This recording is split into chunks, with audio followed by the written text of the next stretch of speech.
I'm going to give you tips on how to maintain your implants in pristine conditions. We recommend that you take care of your implants as well as your natural teeth, brushing twice a day, flossing once a day, making sure you make appointments with your periodontist at least every 3 months. That way we could prevent any kind of damage, any kind of trauma. Here at Millennium Periodontics, we monitor your gum health to ensure that you have great teeth for the future. We make sure that we evaluate your gums every time you come in to evaluate if you're maintaining them at home and how to care for your teeth for the rest of your life.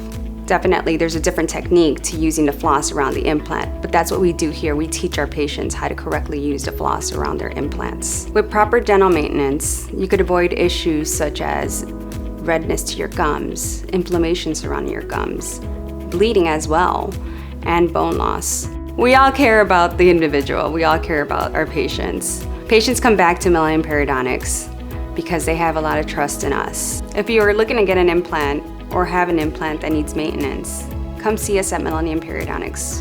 We are here to listen to your needs. We are here to care for you.